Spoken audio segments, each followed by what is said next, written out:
Hello বন্ধুরা, এই মুহূর্তে আমরা আছি পূর্ব বর্ধমান জেলার দামোদর নদীর উপরে যে ব্রিজ, যেটাকে সদরঘাট ব্রিজ নামে পরিচিত বা অনেকে কৃষক সেতু বলেই জানে। আমরা সেই ব্রিজের উপরে আছি। দেখুন, এই ব্রিজে খুব হার্ডলি মাস তিনে কাজে ব্রিজের উপরে রাস্তাটা খুবই জঘন্য খারাপ হয়ে গিয়েছিল, গর্তে ভর্তি হয়ে গিয়েছিল।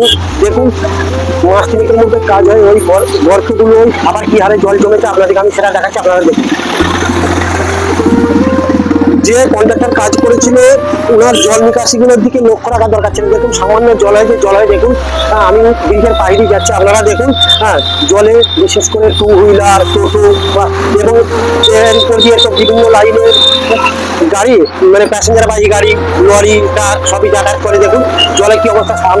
সাধারণ সাইকেল বা মোটর সাইকেল গেলে তাদের যা খুবই দুষ্কর অবস্থা। দেখুন, এই 3 মাস আগে যে কাজটি হলো, কিন্তু ওই ওনাদের কাজ করার পূর্বে ওনাদেরকে ব্রিজে যে জলটা নিকাশি, সেই জলটা নিকাশির দিকে লক্ষ্য রাখা দরকার ছিল।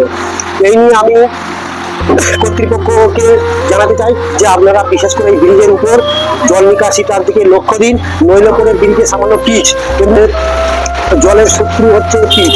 কারণ এই পিচটা কতদিন টিকবে? দেখুন কি হারে, দেখুন আপনি আর গর্ত হয়ে জল জমে গেছে। এই নিয়ে আরো বিভিন্ন আমি জনগণকে দেখাতে চাইছি, জানাতে যে দেখুন এই 3 মাস আগে যে কাজ হলো, কাজটা ওনারা কাজ করেছিলেন ঠিকই, কিন্তু বিশেষ করে জল নিকাশিটার উপরে লক্ষ্য রাখা দরকার ছিল ওনাদের।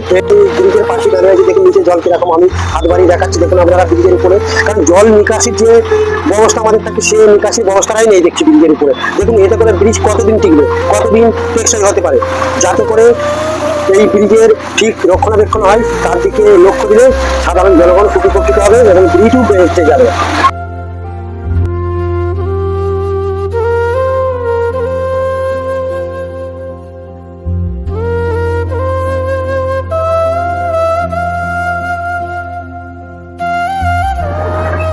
এর বিষয়ে আপনাদের কি মতামত তা অবশ্যই কমেন্ট বক্সে জানাবেন। এবং ভালো লাগে তাহলে আপনাদের বন্ধু বান্ধব প্রত্যেকের সাথে শেয়ার করবেন। এবং ভিডিও আরো প্রতিদিনের ভিডিও পাওয়ার জন্য আমাদের চ্যানেলটিকে অতি অবশ্যই সাবস্ক্রাইব করে। জয় হিন্দ।